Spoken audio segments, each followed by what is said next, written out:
Moi, j'ai fait la bonne. Tu as déjà fait la bonne, toi? Moi, j'ai fait la bonne. Dans la maison d'un couple zimbabwéen. Et j'étais enceinte. J'étais enceinte de ma fille. Environ, combien? 6, 7. Mon mari m'a dit, tu fais pas ça.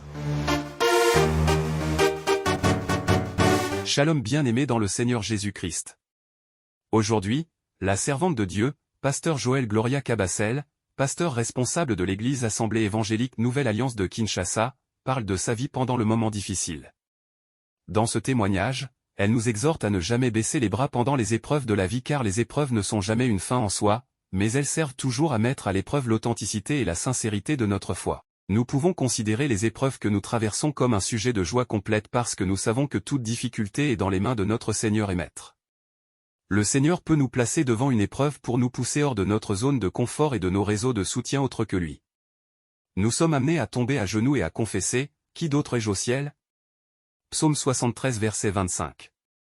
Abonnez-vous, aimez et partagez afin d'apporter l'évangile de Jésus-Christ aux nations. Que la bénédiction de Dieu soit votre partage dans le nom puissant de Jésus-Christ. Amen.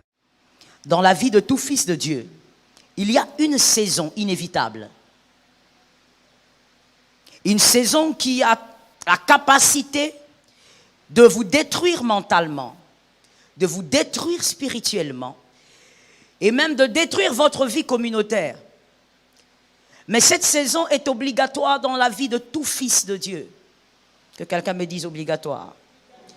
Cette période a été appelée par Job les moments des obscurités. À une certaine époque, à l'église, quand je suis revenu avec mon mari, ici, à Kinshasa, au Congo, j'allais à l'église avec une seule robe, pendant 2 mois.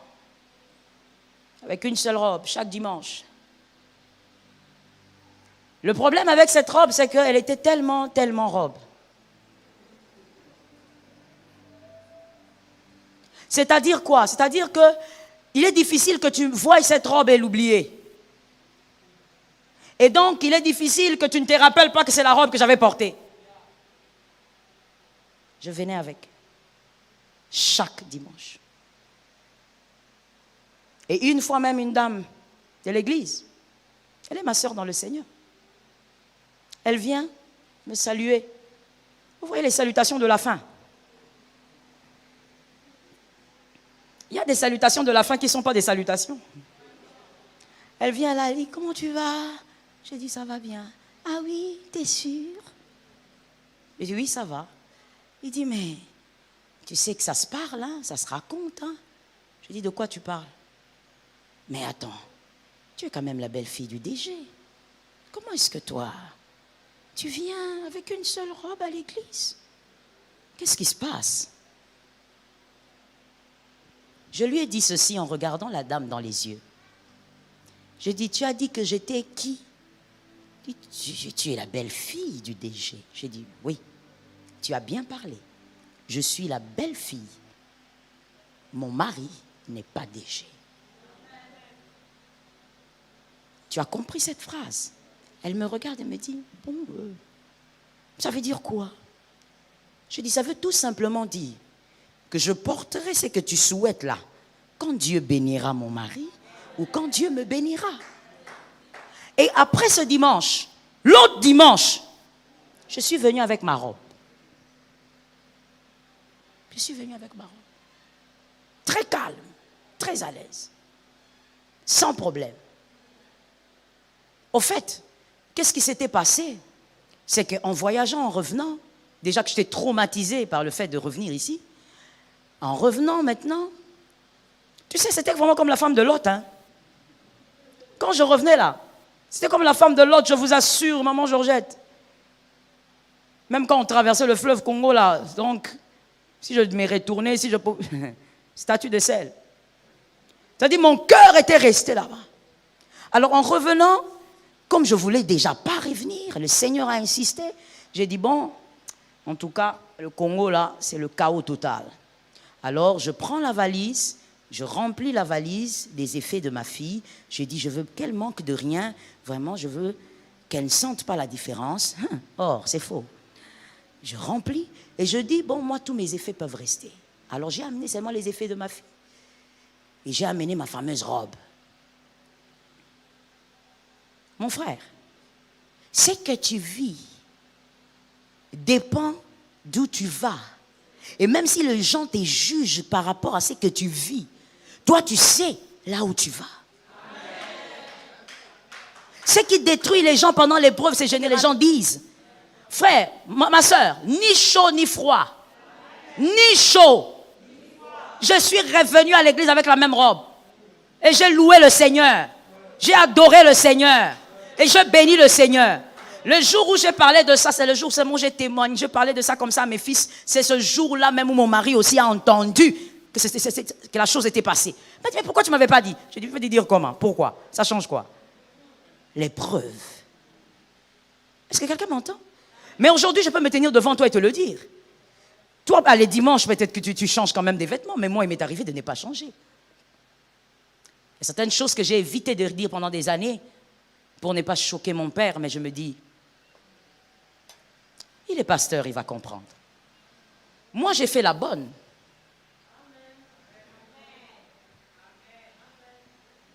Tu as déjà fait la bonne, toi? Moi, j'ai fait la bonne.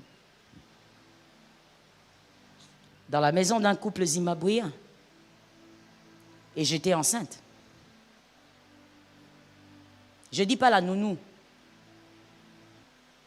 Je torchonnais, je balayais, je préparais. J'étais enceinte de ma fille. Environ, combien? 6, 7. Mon mari m'a dit, tu ne fais pas ça. Je lui ai dit, je veux le faire. Parce que maintenant, là, il faut que je le fasse. Mon mari était étudiant. Il m'a dit, jamais. Est-ce que tu imagines si ta famille apprend? J'ai dit, je veux le faire. Le jour où il m'accompagnait à contre-cœur, pour ça, on monte dans le métro. Lui, il est derrière, fâché, moi devant. Lui derrière, fâché, moi devant, triste. Jusqu'à ce qu'on est arrivé, on entre.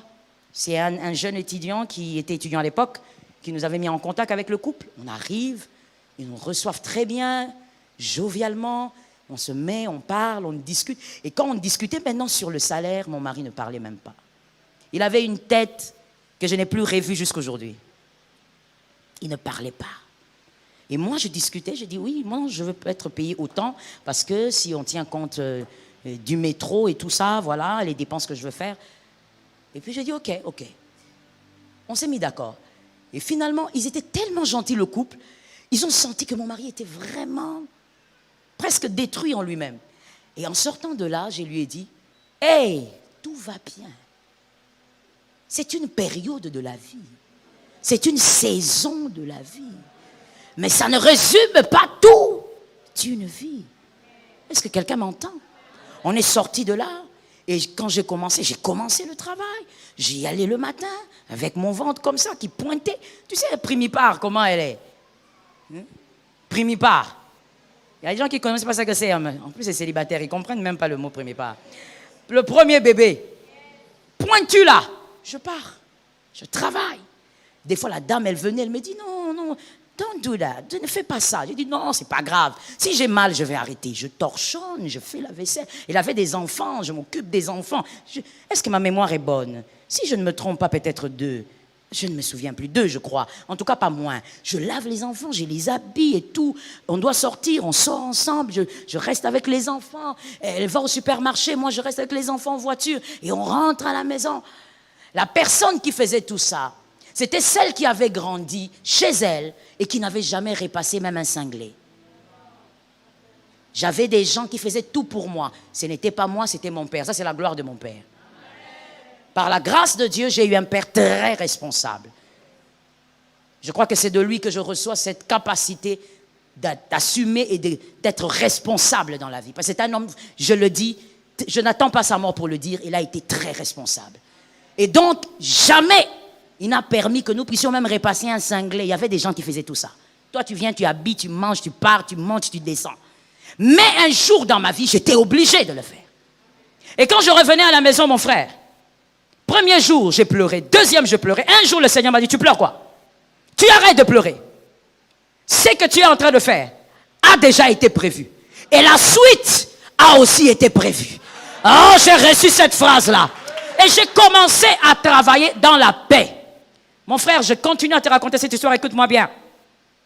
Je continue à travailler, tout allait bien. Et mon mari, de temps en temps, il était un peu consolé, surtout quand je venais, je lui racontais comment on était bien là-bas et tout ça. Ça consolait un peu, mais son cœur était toujours blessé.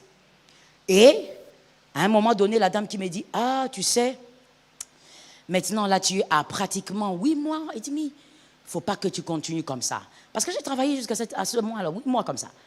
Elle dit, tu ne dois plus continuer. Ça devient trop lourd. Et puis, il y a des choses que tu ne peux plus faire. J'ai dit, bon, d'accord. Et puis, je lui ai dit, non, je veux arrêter ça, mais je veux peut-être venir rester avec les enfants. Il dit, oui, on fait comme ça alors. Tu t'occupes des enfants, parce que là, sinon, c'est pas bien. La grossesse est vraiment très évoluée, très avancée. Alors, je venais, je restais avec les enfants, et des fois, quand elles devaient sortir, je m'occupais d'eux, je les lavais, je les habillais, les nourrissais. Et à un moment donné, je ne pouvais même plus y aller, parce que j'allais arriver vraiment à terme. Et je suis allée à l'hôpital pour accoucher de ma fille. Dieu a été avec nous, j'ai eu ma fille.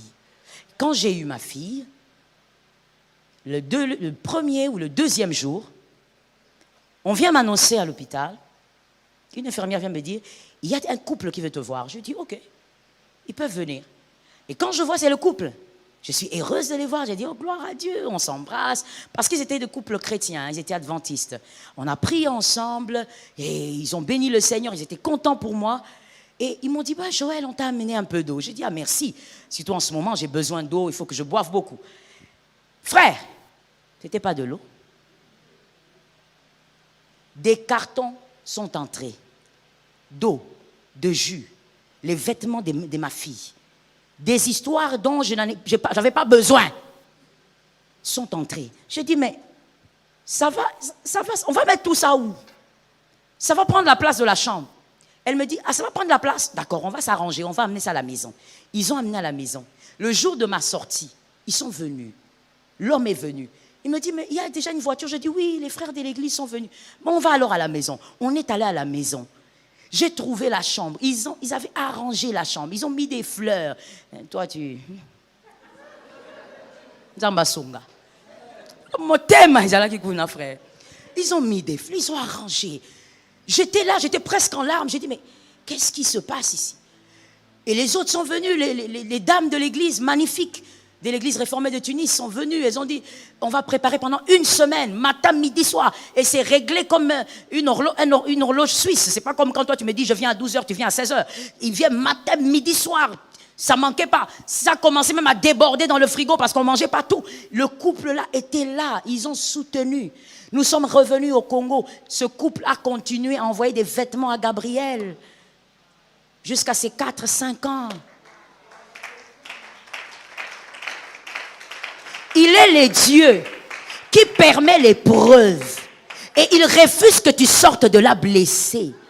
J'en parle parce je n'en ai pas honte. Pourquoi? Parce que je ne suis pas blessé. Parce que je considère que cette histoire est la belle histoire qui fait partie de ma vie. Est-ce que quelqu'un m'entend? Je considère que c'est l'histoire de ma destinée. Que ça m'a fortifié, ça m'a solidifié. Et ça m'a permis de comprendre que quand quelqu'un dit qu'il souffre, il souffre. Quand quelqu'un dit je n'en ai pas, il peut vraiment ne rien avoir. Est-ce que quelqu'un m'entend? Mais tu dois refuser d'être détruit. Ne sois pas détruit en sortant de là. Et ne pense pas au passé. Frère, quand je travaillais là-bas, je ne pensais pas, oh mon père, là où il est, là comme je grandis. Oui, comme je te dis, c'est la gloire de mon père. C'est la gloire de mon père. Là, j'étais en train de vivre ma vie. Et cette vie a créé une suite. Je dis, ton épreuve va créer une suite. Refuse donc d'être détruit pendant l'épreuve. Dis à ton frère, je ne serai pas détruit. Oh, il faut le dire, le diable est en train de t'observer. Dis à ton frère, moi je ne serai pas détruit. Shalom bien-aimés dans le Seigneur Jésus-Christ. J'espère que vous avez aimé cette vidéo. Abonnez-vous et partagez pour porter l'évangile de Jésus-Christ aux nations, car il y aura plus de joie dans le ciel pour un seul pécheur qui se repent. Merci de faire partie de notre famille Wonderful Jésus-Christ.